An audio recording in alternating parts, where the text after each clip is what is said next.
Sorry. So, with this case scenario, what is your diagnosis? So this is a case of severe preeclampsia, sir. You are confident about it? I am saying it is a case of gestational hypertension. Gestational, sir. Given the case scenario with severe headache and visual disturbances, which comes under the severe preeclampsia, and also with BP of more than 190, 120, I would go with severe preeclampsia, sir. Yes. Because But what will be the ultimate confirmatory evidence to differentiate between a gestational hypertension and the severe preeclampsia? sir, presence of proteinuria.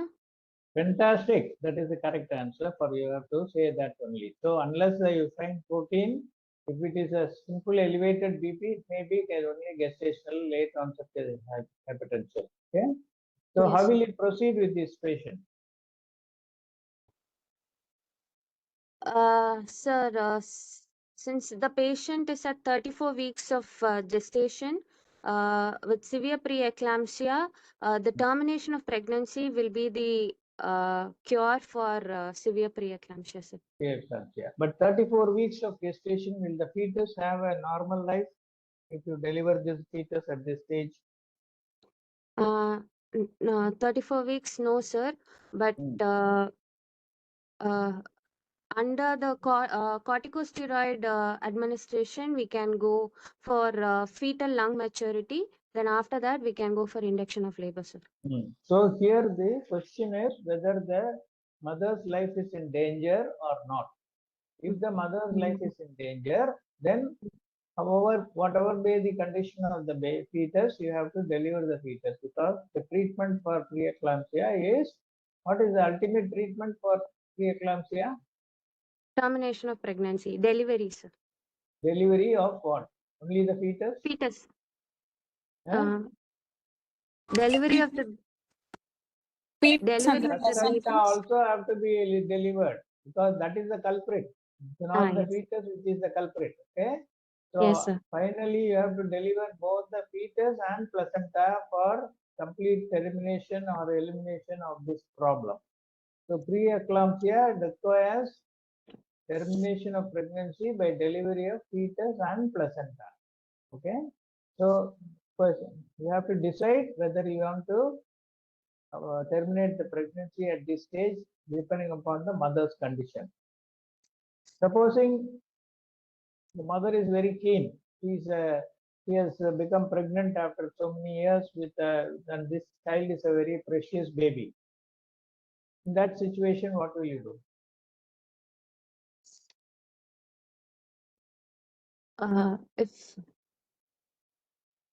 If the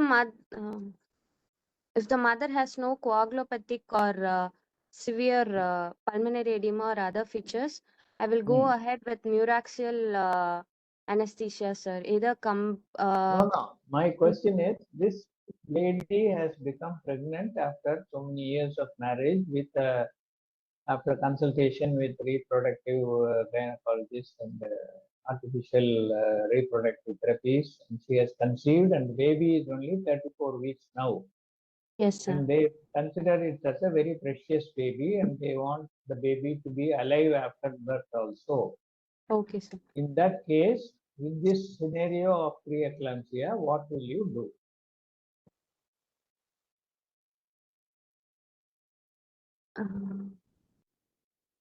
What is the first thing to do in this situation? Another complaining of severe headache, having visual disturbance, BP 190, 120. So with optimize the BP with labetalol and hydralazine, and admit the patient. Make the patient, get the patient inside the hospital. Admit the patient. Start treating the hypertension. That is the first answer. Okay. Yes. If he responds and the BP comes down and all the headache and visual disturbance, they all settle down, then what do? I'll start with you start labetalol, you start hydralazine, and within 4 hours BP comes to 140 to 90 and mother is comfortable, then will you deliver the baby immediately? I'll also start with magnesium sulfate prophylaxis, sir. Okay. Now the ultimate treatment is delivery of the baby. The question is whether you are going to go ahead and deliver the baby after controlling the baby, or can you wait till the baby becomes 36 weeks, which will be much more safer for the baby to come out. We'll wait for 36 weeks.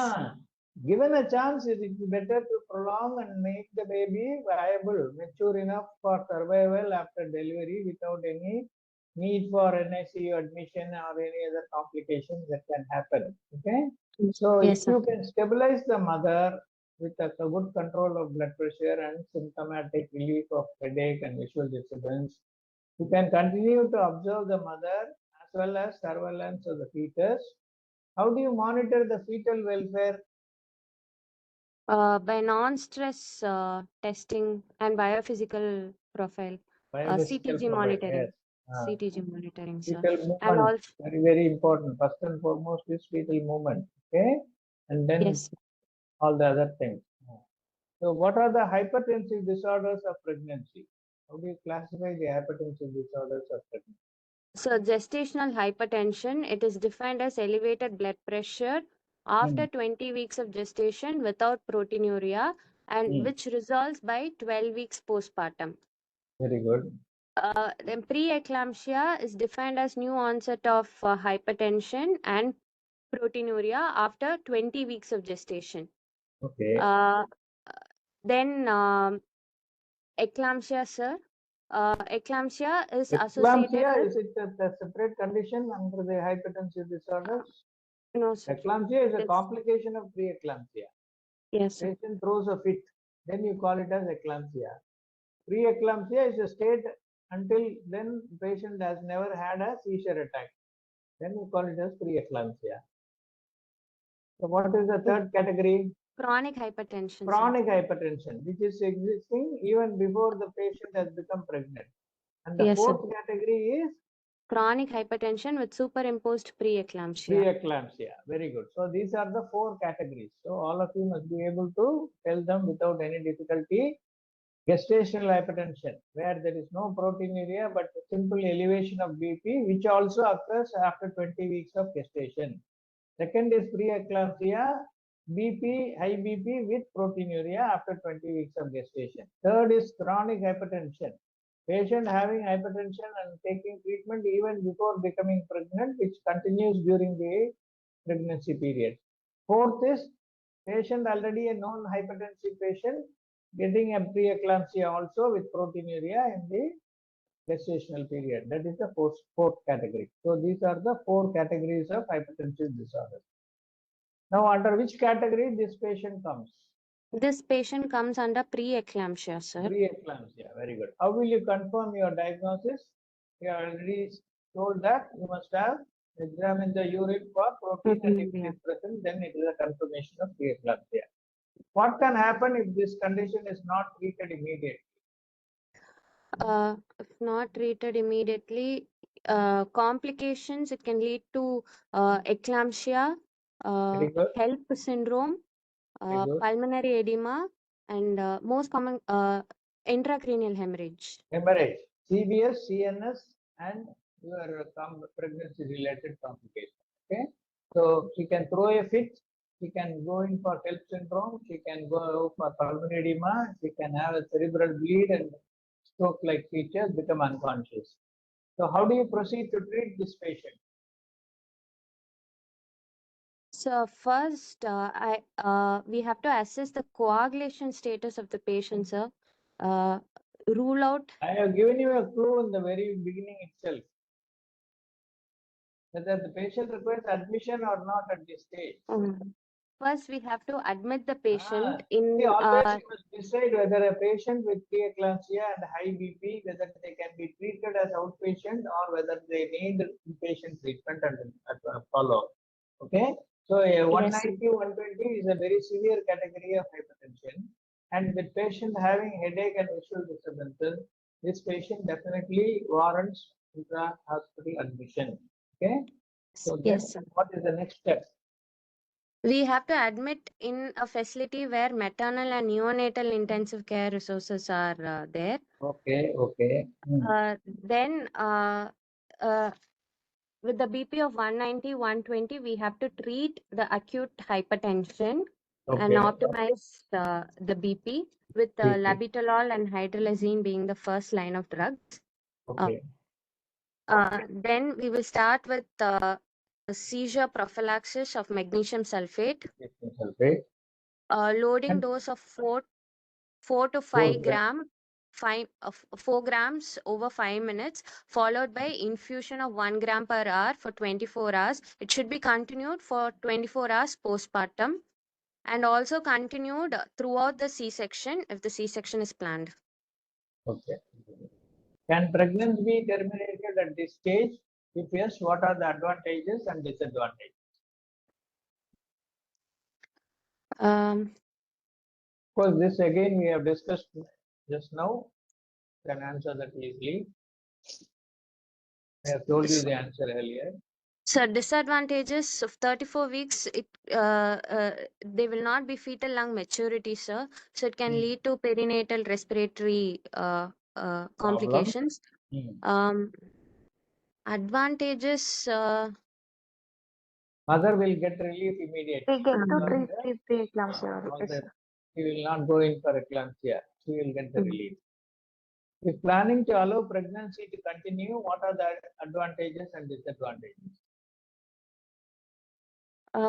planning to allow the pregnancy, we have to closely monitor the mother uh, And the fetus. and the fetal monitoring is important. And advantage is baby will be more mature. Mature. We have discussed already. Okay, so that is the advantage. You allow the baby to become mature. If you can wait up to 36 weeks, the chances of the neonatal survival is very good compared to 34 weeks. But Yes, sir. disadvantage is mother can again have a high BP and go for eclampsia or other complications as we have discussed. So Yes, if sir. physician wants to try normal delivery in this mother, how can you help? And if planning for elective operative delivery, how do you manage? If treated as emergency operative delivery, what are the risks and how they are prevented or managed? It's a very long question. We split it into that. If the physician wants to, supposing you have treated the hypertension with labetalol hydrolazine, BP settles down, then it remains normal for about say 3-4 days. Patient is feeling comfortable. You discharge the patient and ask them to come back. And they come back after 36 weeks. And again BP shows a tendency to go up. And the physician says, now the baby is safe for 36 weeks. I will like to induce labor and have a normal vaginal delivery. In that case, what is your role in the management of this? So first, when the baby and the mother are optimized, first my considerations will be assessment of coagulation status. Then based on assessment of coagulation status, I will prefer continuous lumbar spinal epidural for pain management during labor. Very good. Because So pain, labor pain will aggravate the hypertension. catecholamine release, and it increases the stress response, and also this epidural analgesia will attenuate the hypertensive response to pain.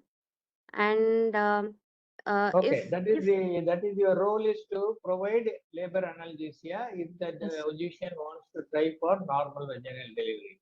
If Yes, sir. supposing she plans for an elective surgery after 36 weeks of gestation, what are your choices?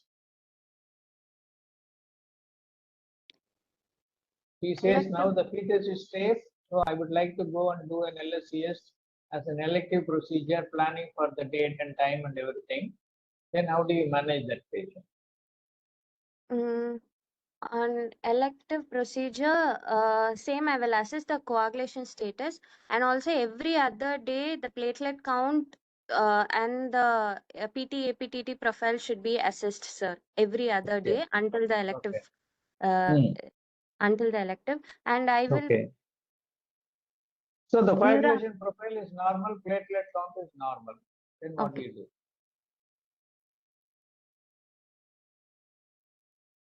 What is your choice of anesthesia for surgery? So it is. I will go ahead with combined spinal epidural, sir. Why not a single shot spinal? Your Ojusian is a very fast lady. She can deliver within 15-20 minutes. LSCS we can finish in half an hour. Would you still like to go for combined spinal epidural or would you like to go for a single shot spinal? Because post-operative pain also we can manage. Are there not other methods to manage post-op? Should you always have an Yes, sir. epidural only IV, for post-op pain? IV, Hmm? paracetamol. That is all there. So you can go, the first choice will be to go for a single shot Single spinal, shot spinal. Okay, sir. which is technically easy as well as quite comfortable for the patient also. But what will you do the single shot spinal like routinely you do for other normal patients with normal blood pressure, or will there be any need for any modification here? Because these patients always have a high BP, and if you give a single shot spinal, if the BP crashes, what can happen? Sir, adequate IV hydration before the neuraxial administration. Okay. What is the fluid of choice for hydration? So I will go with ringalactate solution, sir. Lactate. What happens to the protein in these patients in preeclampsia? They are losing protein in their Hypoalbumin. urine. So will their oncotic pressure low or normal or high? Low oncotic pressure, sir. So in the scenario of low oncotic pressure, if you give crystalloids, will it be helpful? Will No, it sir. aggravate the edema or will it reduce the edema? It will aggravate the edema. So the fluid of choice is preferable to go with colloids. Okay. Colloid. Okay. Okay. Okay, sir. So what is the volume that you can give safely? Is it like a regular patient you can give 10 to 20 ml per kg, or you have to give a So restricted we have fluid? to go for a restrictive fluid. So 1 ml per kg per hour. 1 ml kg per hour, and watch for what is the response you would like to see in that by giving this fluid. Uh, so watch for signs of What is the breathlessness. response you want to see, which tells you that your fluid correction is good or adequate? When you keep drinking water, what happens? How does it go? Urine output. Urine output, sir. Urine output, okay? 0.5 ml per kg per hour should be there. So Yes, 1 sir. ml per kg per hour is the fluid intake, and you should expect a output of 0.5 ml per kg per hour, okay? So Yes, that sir. is the thing that you have to remember. And you can go for the same spinal even if it is an emergency delivery, unless otherwise contraindicated by coagulation profile or patient refusal or any infection at the site of spinal, then you have to go for DA. Okay. Yes, sir. How to evaluate this patient? How do you assess the fetal welfare? That we have seen already. We have to do all the investigation. What pre-op preparations are needed to safeguard the fetal welfare? It is delivered at 34 weeks. Supposing the mother's BP is not responding to the antihypertensive treatment with your labetalol and hydralazine, it stays the same way, and the physician wants to deliver the baby by cesarean section. In that case, will you immediately accept and give anesthesia and deliver the baby, or will you ask for some time to do something to improve the fetal outcome? We can try tocolytics, sir. Betamethasone. Tocolytics. Fetal outcome, how will the tocolytics help? You want the baby's lung to be mature. What do you do for You that? have to administer steroids, betamethasone What or steroid? dexamethasone. Don't be very vague in your answers. You should be very specific. What particular steroid is recommended? Betamethasone 12 milligrams, 24 hours apart. You must give betamethasone. So you must ask the physician to wait for at least 24 to 36 hours so that you can give at least 2 doses of betamethasone, which will promote lung maturity and make the baby safer even if it is delivered at 34 weeks. Number one.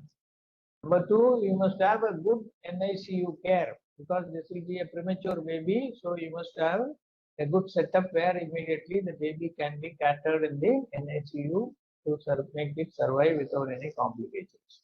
Okay, these are the things that are expected. What are the drugs used in the treatment of this condition of the mother? Of course, that is for already you have said about antihypertensives, magnesium sulfate. These are the drugs. What are the various regimens for use of magnesium sulfate in preeclampsia? Intravenous regimen and intramuscular regimens. Is there any name? Richard regimen for intramuscular. Intramuscular is Pritchard and intravenous is USPAN. Zeus. USPAN, USPAN method. Is there any other method? Have you heard of Solapur regimen? SOLAPUR, Solapur regimen? No, sir. Okay, No, I'll sir. just show you later. How to monitor during magnesium sulfate administration? What are the effects during increase in blood levels? We have to look for any chest pain, chest tightness. Magnesium sulfate treatment. Reflex. Deep Urine renal output. reflexes and Urine output. respiratory rate and Urine urine output. What are the complications produced by excessive levels of magnesium sulfate in the blood? Various serum levels, they will be taking something. Loss Patellar of deep reflex tendon loss. reflex. First and Renal foremost is failure. loss of patellar reflex. You have to check the knee jerk. And if the knee jerk is absent or sluggish, that means it is 7 millimoles per liter, which is the beginning stage of toxicity. Okay. After 10 millimoles, it causes respiratory depression. Yes. After 15 millimoles and 20 millimoles, it will cause cardiac arrest. Okay.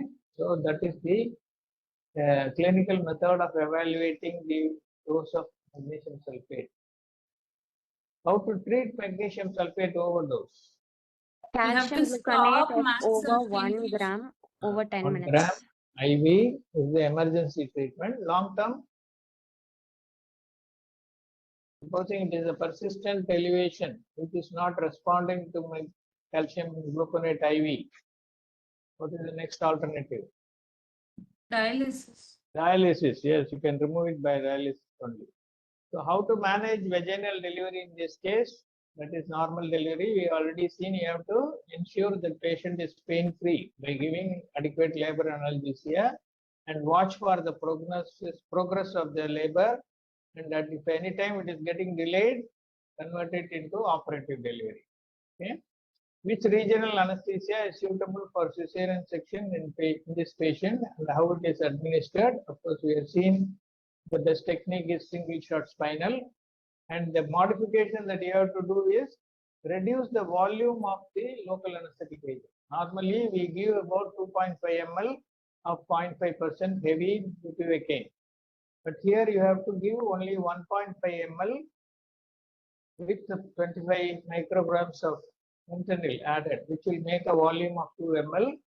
This will help in avoiding a sudden crash or drop in blood pressure, and at the same time provide adequate analgesia for the operative delivery.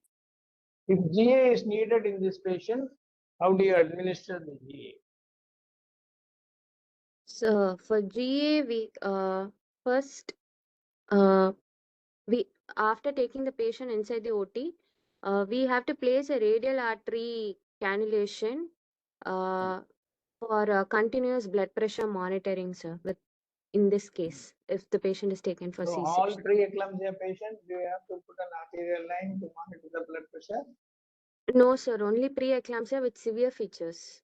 Severe conditions, okay. Uncontrolled, if it's not responded to antihypertensive treatment and if it is uncontrolled, then you go for arterial line, okay. Then We have to secure wide bore IV cannula, sir. and administration of H2 receptor antagonist and or metoclopramide 30 to 60 minutes before IV induction of anesthesia. Also, 0.3 molar sodium citrate, 30 ml per oral, just before induction. And then the selection of the tube should be smaller size tubes, sir, because due to the presence of airway edema, it will be smaller. Then just before Any pre-treatment before laryngoscopy and intubation? yes, sir. Yes, sir. Labetalol of 10 milligram IV bolus is given to attenuate the laryngoscopic reflex, sir. Sympathetic response to laryngoscopy, not laryngoscopy. There is nothing called laryngoscopic reflex. It's called sympathetic response to laryngoscopy. So, is it labetalol quick acting or esmolol is faster acting? Esmolol is shorter acting, sir. Esmolol is a better drug because it can titrate and immediately rectify. The BP will come back even if it crashes badly. So, esmolol will be a better choice than that. IV lignocaine, will it help? Yes, sir. 1.5 mg per kg, 90 seconds before. So that is also another drug which you can add to prevent the sympathetic stress during laryngoscopy and intubation. What about intraoperative maintenance, analgesia, maintenance of unconsciousness? When will you introduce volatile? What volatile is preferred? Why too much of volatile is not to be given for GA in a labor patient in a cesarean section? So they require 40% less minimum alveolar concentration when compared to the normal adult females. So they what's require the less. volatile agent of choice? Isoflurane or sevoflurane? Isos is always the safer agent. Okay. So after induction and intubation, we maintain with oxygen and the air during the first until the baby is delivered. Okay. At the time, you can give midazolam as an amnesic agent. All the volatile anesthetic agents should be added only after the delivery of the fetus. Okay. So it is called induction to delivery time. It's very important. So the surgeon should be quite fast in delivering the baby without wasting time. Then you can introduce less than 1 mac of your volatile anesthetic agent. Because in pregnant women, what happens? Even if you give 1 mac of the volatile anesthetic agent, what is the result of that? Which can affect the post outcome. Uterine relaxation, sir. Uterus contraction will be blocked. Okay. So after delivery of the fetus, the uterus has to contract. After the placenta is also delivered, the uterus has to contract to prevent postpartum hemorrhage. So it will relax the uterus and it will prevent the contraction, and the chances of postpartum hemorrhage is more. So by not using the volatile during until the delivery of the fetus, what is the risk that can happen if you are not giving midazolam? Intraoperative Awareness under anesthesia. Okay, that is a problem that can happen. That is the reason why you have to give intravenous midazolam 1 milligram to prevent that awareness under anesthesia, which can result in postoperative stress, post-traumatic stress disorder in some patients. Okay, so these are all the points that are requested. What post-op care is required in these patients? Post-op care is post-op adequate analgesia, sir. Okay. With Regard to IV preeclampsia, that is the catch in this, or the point that is expected. continued magnesium sulfate. Up to 36 hours, they can throw a fit. They can have an eclamptic fit up to 36 to 72 hours. So up to 3 days, you have to be very watchful. So all preeclampsia patients should be monitored for at least 72 hours post delivery for occurrence of an eclamptic fit. So it is not that once you deliver the fetus and placenta, it is completely gone. So the risk period extends up to 72 hours after delivery. So you have to be watchful. So these are some of the questions that I have asked. Now I will go for the regular presentation which was done earlier. These are all the points that they can ask you. Definition of PAH, pathophysiology, clinical presentation, decision making, monitoring and management, pre-op investigation, delivery management, complications management, and allied topics. Now this also I have made it into a sort of question answer session.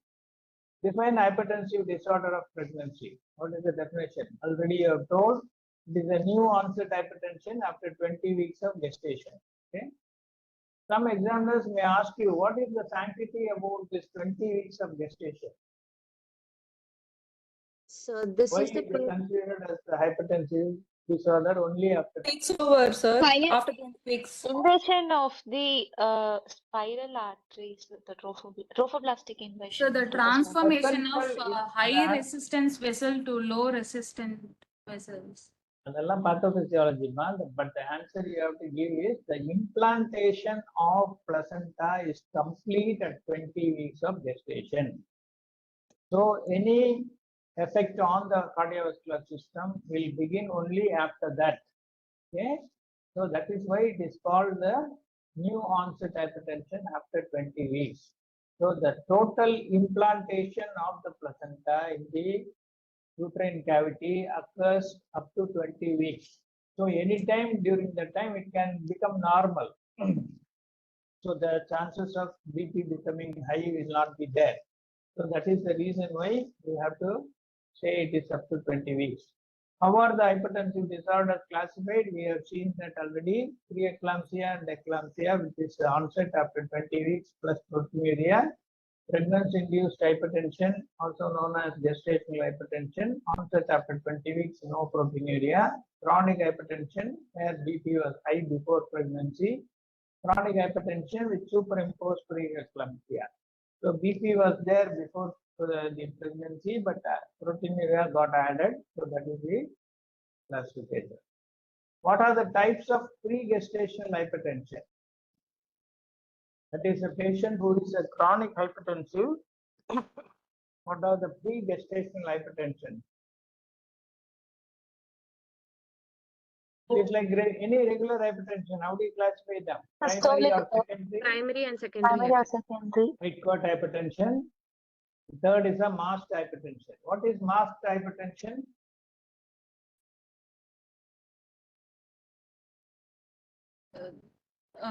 They'll be having normal BP when it is measured in the hospital. But other times at home the measurement it will be high, which is opposite of ambulatory BP measurement monitoring to rule out white coat hypertension. Okay, that is So what is masked hypertension? It's an individual blood pressure readings are normal during medical check at the doctor's office, but are elevated at home and other environments. What is HELP syndrome and who coined this term?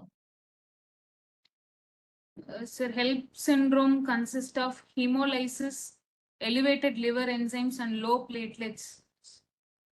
Who is the person who gave this name, HELP syndrome? So it is a variant of eclampsia. H stands for hemolysis, EL stands for elevated liver enzyme, LP stands for low platelet. And it was coined by Weinstein in 1982. W-E-N-S-T-A-N. Weinstein 1982 coined this term. Describe the pathogenesis of preeclampsia and factors causing it. So pathogenesis is two-stage: abnormal placentation, and the second stage is anti-angiogenic factors. Very good, correct. So it's a two-stage process of pathogenesis, abnormal presentation with endothelial dysfunction causing the spectrum of disease. Stage 1 is abnormal presentation with vascular remodeling, where decreased placental perfusion is happening. What are the maternal factors which can cause this problem? That is preeclampsia. Extremes of age, primary. Age factor now, okay, genetic, behavioral, environmental, Stage 2 is maternal syndrome of preeclampsia with endothelial dysfunction. It is characterized by decreased perfusion and vasospasm, activation of coagulation cascade causing microthrombi formation and end organ damage. So the resulting endothelial dysfunction produces an imbalance between the angiogenic factors and anti-angiogenic factors. What is the recent vascular concept for causing preeclampsia? Tyrosine kinase.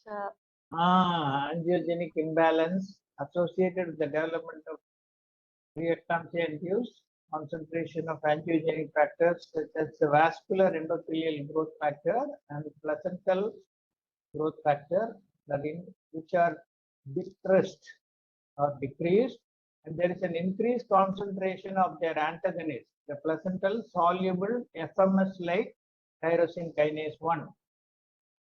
Now, what is this FMS stand for? In the short form, it is called SFLT1, tyrosine kinase 1. In the expanded form, it is called soluble FMS like tyrosine kinase. What does this FMS stand for? Any idea? Or will you keep it as homework? Yes, sir. So this is Yes, the sir. picture to say the two-stage theory of preeclampsia, genetic factors, immunologic factors, environmental factors, all produce abnormal placentation, which is the first stage.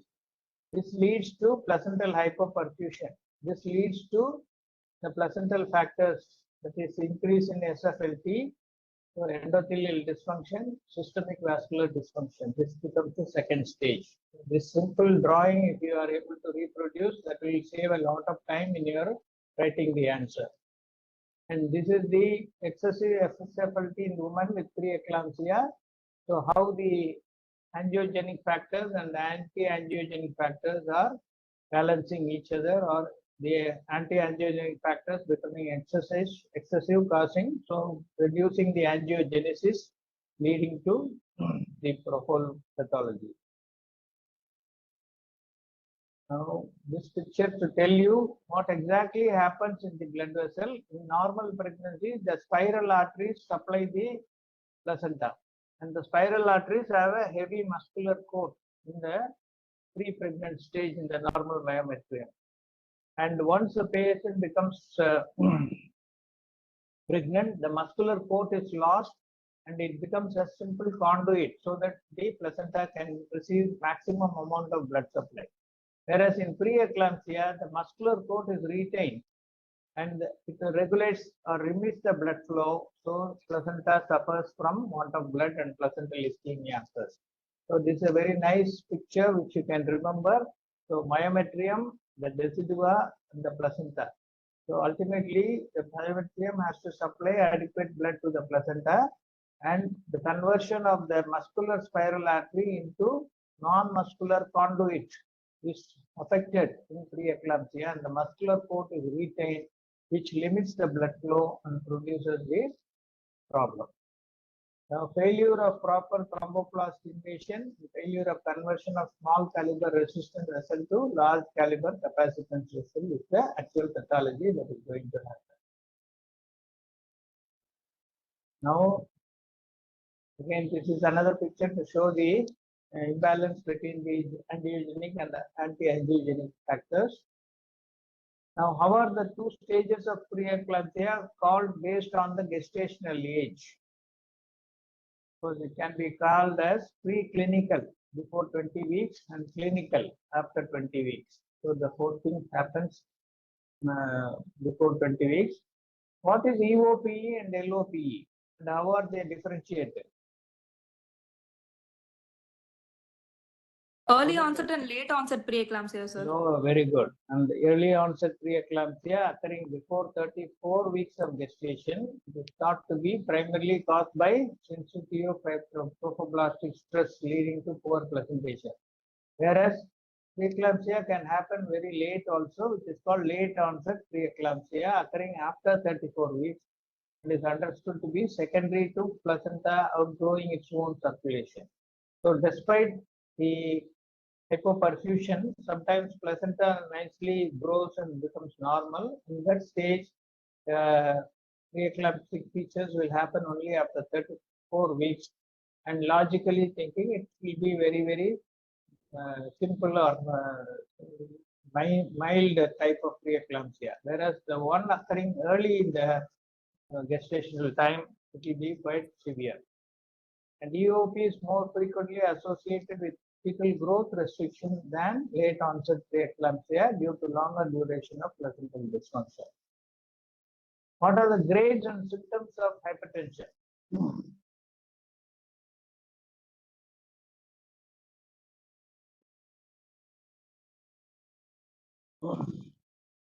Because they can be mild, and the BP is 140 to 149, systolic 90 to 19, just like the staging your hypertension. Second is moderate, BP 150 to 160, 100 to 110, severe more than 160, 110. And symptoms associated with severe preeclampsia. Headache, blurring of vision, vomiting, and abdominal pains. Headache, visual disturbance, blurring, flashing, for abdominal pain, nausea, vomiting, sudden swelling of face and feet, brisk, deep pregnant flushes. Now, what are all the hematological impairment, system-wise involvement in preeclampsia? What happens in the hematological system? Hemolysis and thrombocytopenia will. So, first is thrombocytopenia, altered coagulation. If it is HELLP syndrome, all the things that happen in that. What are the biochemical impairment?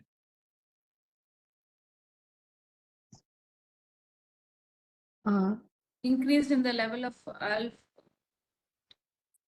Biochemical impairment can be bilirubin levels and glucose levels can be altered.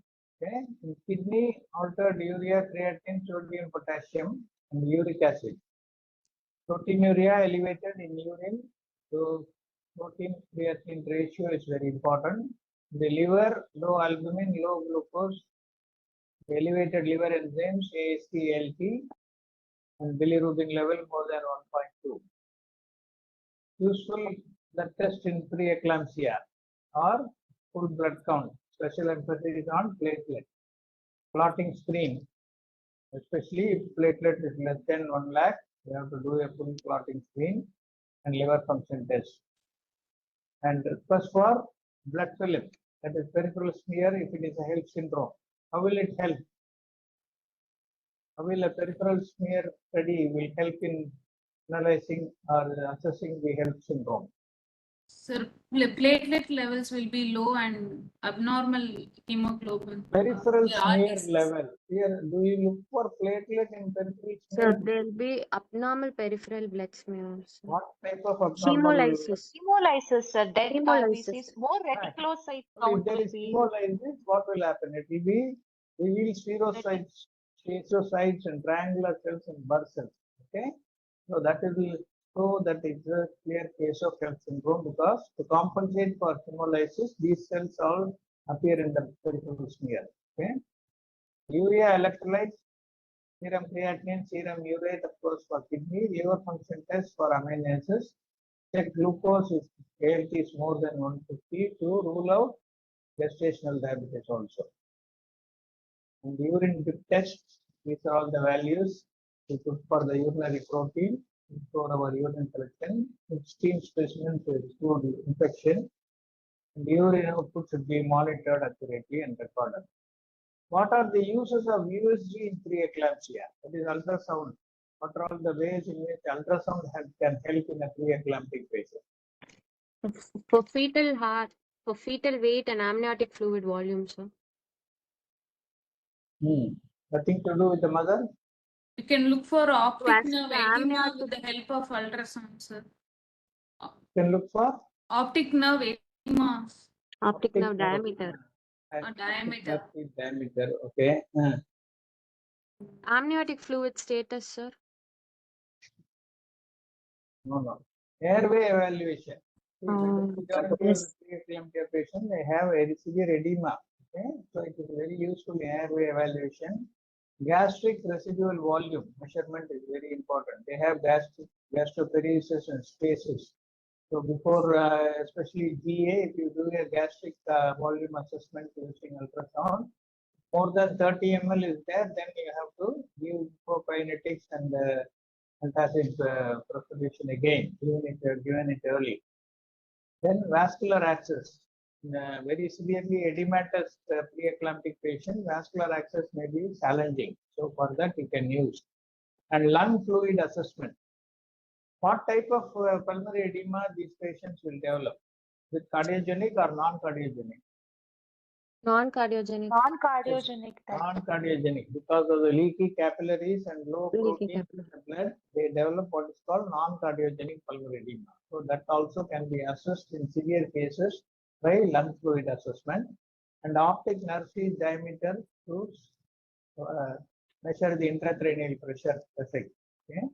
And neuraxial blockade. Sometimes in edematous patients, you may not be able to feel the spine properly. So in that case, a neuraxial blockade, you can use them to identify the midline, the spine, the interspinous distance, all that can be assessed using the neuraxial blockade.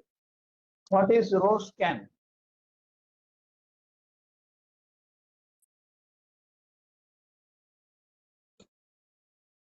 Okay. This is called rapid obstetric screening echocardiography. To assess the cardiac function, you can do a rapid obstetric screening echocardiography, which is called the ROSE scan.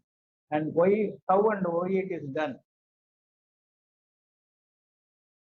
To detect the Sir, to cardiomyopathy. assess. Perioperative Yeah. cardiomyopathy, sir.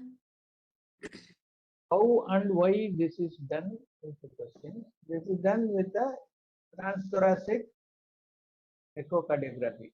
Okay, not transesophageal, but transthoracic to assess the fluid status and the cardiac dilatation. They can develop cardiomyopathy or cardiac pericardial effusion.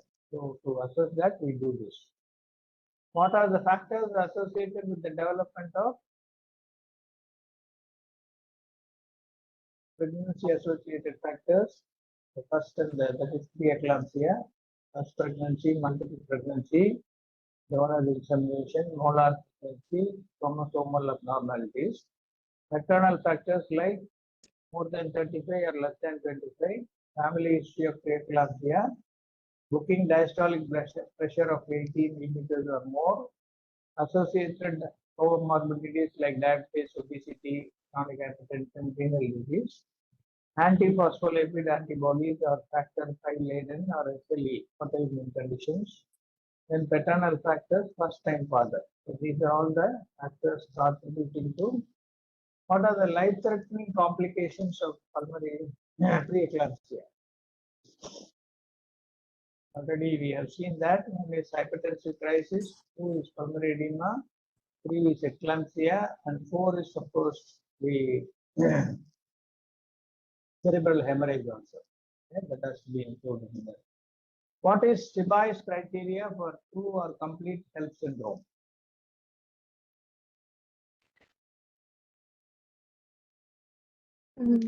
Of this, Hiranmayi,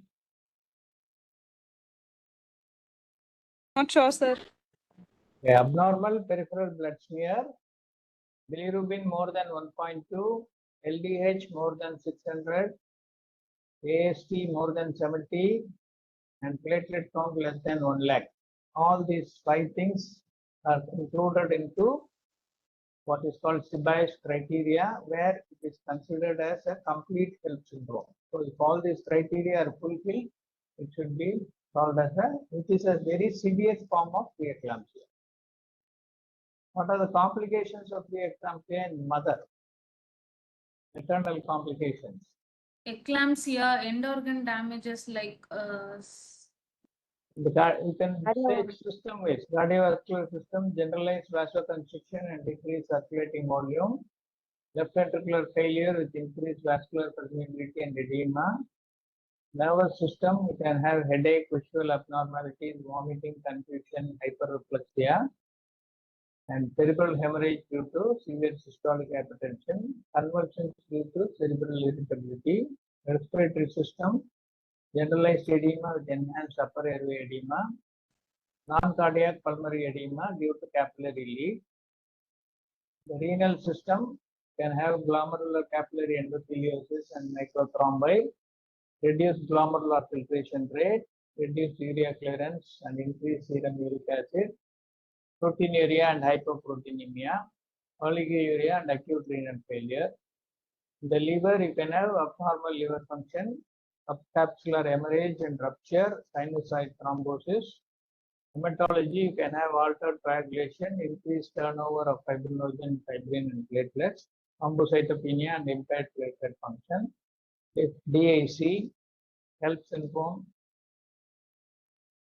and in the fetus, the complications are decreased placental perfusion, placental ischemia and infarction. Baby may be small for the age, placental abruption, preterm labor, more common in early onset preeclampsia. All these complications of the fetus are more common in ELOP, early onset preeclampsia. Now, controversial areas which can produce a clinical management dilemma are if preeclampsia develops early at gestation, when and how it should occur, when is invasive monitoring needed, what are the benefits and risks of various antihypertensives, how should we manage an eclamptic seizure? If supposing the mother throws a fit, how do you manage? Why magnesium is preferred over other anti-seizure medications? How should we manage fluids? Platelet count, what is the safe value for neuraxial block? Is spinal safe in severe preeclampsia? Should phenylephrine replace ephedrine to treat hypotension? So these are all the questions that may be often answered. What are the management strategies? For only cure for preeclampsia is delivery of both the fetus and placenta.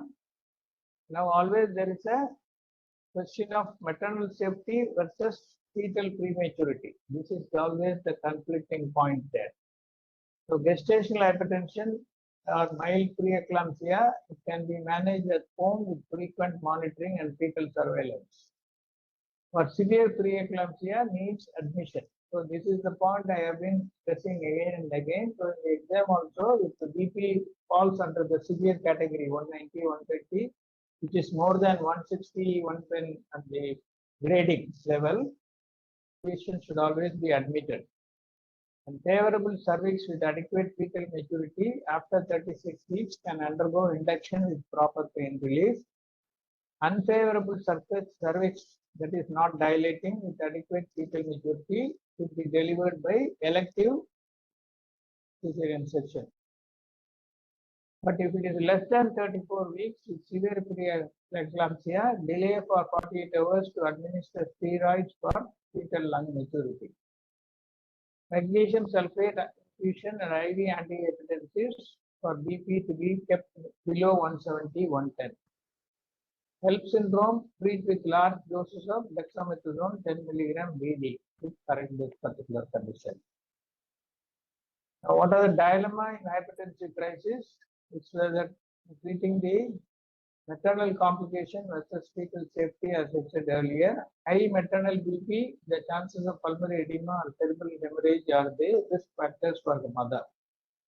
So, invasive monitoring is rarely needed since most are young patients with fewer chronic illnesses. But what are the indications for arterial line? Like Sangeeta said, consistent BP of more than 160, 110 even when on IV vasodilators. Second, those who have coagulopathy and need frequent samples for testing can put in an arterial line. Those who are obese and severely edematous, where non-invasive blood pressure measurement may not be accurate, you can put in an arterial line. And if there is pulmonary edema, if you have to do frequent ABG, then it is an indication for an arterial line placement. What is the role of CVP or PA catheter in hypertensive cases? It is not normally used because of risk of bleeding, need for trained nurses to manage the PA catheter or central line, but they are indicated in cardiac failure, pulmonary edema with large AA gradient, and oliguria despite fluid resuscitation. Now, a lot of drugs are used for control of hypertension. Early drugs were methyl dopa. I'm not going to spend much time on that, but some examiners are fond of asking. Remember, that was the oldest drug used as an antihypertensive. Nowadays, not at all preferred by anyone. Then labetalol. So this is just for historical sake. Some crude examiner may ask you what is the oldest drug that is used. The reason why it has gone out of favor is severe postural hypertension, sedation, depression, bradycardia, etc. And it also to be used in, carefully in liver diseases with increased risk of postnatal depression. Labetalol is a very commonly used drug, and the oral route you can give from 200 to 1600 milligrams. You must remember all these doses because they ask you in the exam the doses, and it is an IV preparation is also available. It can be given as 50 milligram bolus followed by titrated infusion. And it is a drug which has both alpha and beta blocking effect, antagonist. And the ratio of alpha beta blocking effect, this is also asked in the examination. It is 1:3 for oral preparation and 1:7 for IV preparation. That is why in acute crisis, it is better to go for IV infusion rather than oral preparation. So side effects can be because of beta blocking effect. You can have bradycardia, fatigue, not good for bronchospastic patients, gastrointestinal disturbances. Contraindications are asthma, cardiac disease, pheochromocytoma. And next commonly prescribed drug is nifedipine, oral dose of 20 to 90 milligram. Nowadays, sublingual route is not preferred as earlier to control hypertensive crisis. And it is a mode of action is a calcium channel blocker. That blocks the dihydropyridine channels, and it's a dihydropyridine group of drugs.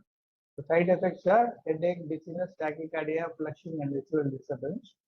It's contraindicated in aortic stenosis and liver disease. The third drug is hydralazine. It's mainly given by IV route, 5 milligrams low bolus followed by 5 milligram per hour. It activates the guanylyl cyclase and increases intracellular cyclic GMP, leading to decrease in intracellular calcium causes. So it's mainly a vasodilating drug.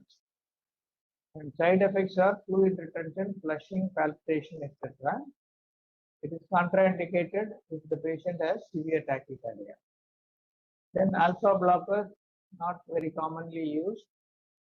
Beta blockers like adrenal receptors are also not very popular. Diuretics may be used if there is a history of pulmonary edema, and the side effects of neonatal thrombocytopenia. It can reduce the platelet in the newborn, and it is contraindicated if there are fetal malformations or generally avoided in pregnancy. This might prevent physiologic volume expansion in normal pregnancy. Magnesium sulfate, you must know all about that. It is usually given as 4 grams bolus over 10 to 20 minutes, followed by 1 gram for 24 hours. And if the patient is anuric or oligouric, you have to reduce the dose. Otherwise, patient will go for.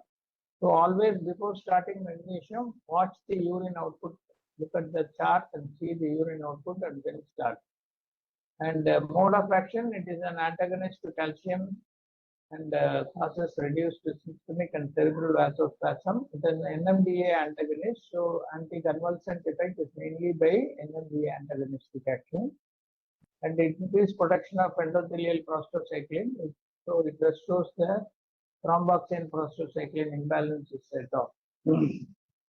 And therapeutic range 2 to 4 millimole, loss of deep tendon protectors, 5 millimoles blurred vision, respiratory depression more than 7, and cardiorespiratory arrest. Sorry, I told the thing up to 20, it is 10 only. Cardiorespiratory arrest 10, respiratory depression 7 millimole, blurred vision. So The tendon reflexes will be lost even at 4 millimoles. So contraindication and caution are the case of cardiac arrest, stop infusion, start CPR, give 10 ml of 10% calcium gluconate, then assess the level of magnesium urgently, care when using nifedipine or other calcium channel blockers. And the magnesium crosses the placenta and causes neonatal hyponatremia and depression also. So, how do you control the seizures? By prevention is by giving magnesium sulfate as a routine, and in the event of recurrent seizures, you can again repeat a IV bolus dose of 2 to 4 in spite of giving infusion. If further seizures occur despite magnesium sulfate, then the patient has to be treated in intensive care and you have to go for other anti-epileptic drugs along with airway support and ventilation. And 44% of eclamptic fixations occur even after delivery. So postnatal vigilance is very, very important. Now the various regimens that have been, this is a common question they ask you. One intramuscular regimen is called Pritchard regimen, 4 grams intravenous first, then followed by 10 grams intramuscular immediately after this 4 grams IV bolus. Then after every 4 hours, you give 5 grams intramuscularly in the alternating gluteal region. The second regimen is called the Zoorspan regimen, which is again 4 grams IV, followed by IV infusion with the infusion pump. So here it is a intramuscular in the gluteal region, 5 grams every 4 hours, but here it is an hourly dose by infusion pump. Then there is a new Indian developed regimen called Solapur magnesium regimen. Here 4 grams IV bolus is given, dissolved 20 ml of normal saline for over 20 minutes, followed by 2 grams intramuscularly every 3 hours in the alternative gluteal. So instead of 5 grams in Preeclampsia, they have reduced it to 2 grams intramuscular every 3 hours. So this is a new regimen that is being followed in some of our conditions. And it is marketed as 50% and 25% weight by volume in 5 ml and 2 ml ampules. So this is how the presentations are available. Now the management of patients throwing in eclamptic convulsion or a fit, how do you manage? Sanjita. So This is just to wake you first up all from your slumber. secure the airways first. Minister high flow oxygen. Then it should be the position of the patient. Turn the patient to the left side and Turn patient to full left or right lateral decubitus position. Then and apply jaw thrust. Then insert oral airway if necessary to introduce avoid a bite block, biting. not oral airway. It is called a Okay. bite block. Okay. Then we have to maintain breathing by continued bag and mask ventilation with FiO2 100%. Action and clear secretion, because they will develop a lot of oral and pharyngeal secretions. Okay, you would have seen many seizure patient having froth in the mouth. Okay, so clear the Yes, yes. secretions. Small Yes. dose of thiopentone or propofol can be given to a thing like that. Not benzodiazepine. Normal epileptic fit, we prefer to give IV diazepam, but here we prefer to give thiopentone or propofol and not the benzodiazepam. And additional 2 grams of magnesium. And then order for a CT MRI if seizure is recurrent to rule out cerebral hemorrhage. Consider delivery induced by LSC, either induced or LSCS. If the patient regains full consciousness and becomes alert and oriented, you can think of normal delivery. Otherwise, you have to go for LSCS. Describe the fluid management. There are 2 changes in preeclampsia: contracted vascular tree causing contracted blood volume. So sudden vasodilation, example, will cause a low blood pressure. Leaky capillaries causing pulmonary edema, compounded by reduced plasma albumin due to dilution of proteinuria. So safer to err on the side of less fluids is the regime here. So maintenance fluid including all IV infusion should be only 1 ml per kg per hour, and you must maintain a urine output of 0.5 ml per kg per hour. So 2 ml per kg over 4 hours can be given if you want to check or hasten urine output to see whether the kidneys are working or not.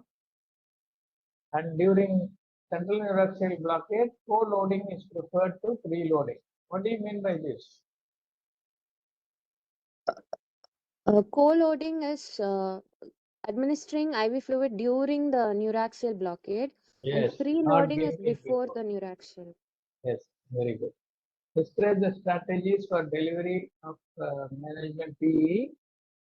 The time and mode of delivery dependent on the severity of the condition and the gestational age of the fetus. These are the two things you have to take into consideration. How severe is the preeclampsia?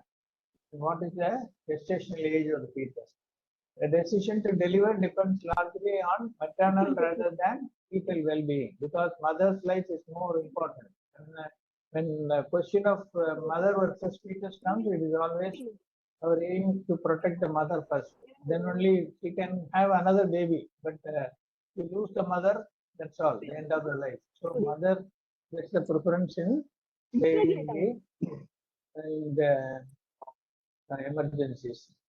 Now coming to anesthetic consideration, choice of anesthesia regional is preferable in most cases, whatever the condition may be severe. Hemodynamic stability following spinal anesthesia is comparable to epidural block. So you don't have to worry that it's always to be only an epidural. It can be even subarachnoid block. And without an epidural, spinal or combined spinal is preferred. Advantages and disadvantages of epidural are improve placental blood flow, abolishes labor pain, can be extended to provide post-operative anesthesia or pain relief also. Disadvantages are not suitable in patients with any coagulation abnormality, more chances of hematoma formation, technically challenging in edematous patients. Large Coming to general anesthesia, the indications are whenever there is a contraindication for EA, regional, like low platelet or coagulation abnormality, or a patient who after throwing a fit, if they are having any obtended level of consciousness, then prefer to give GA rather than regional technique. And if there is already an existing pulmonary edema, it is better to give general, as because you can at least have a control over the hypoxia and improve that, give PEEP and push back the fluids. And patient refusal for regional is another reason for GA. And pressure response to laryngoscopy can lead to dangerously high level surgical blood pressure that may lead to intracranial hemorrhage.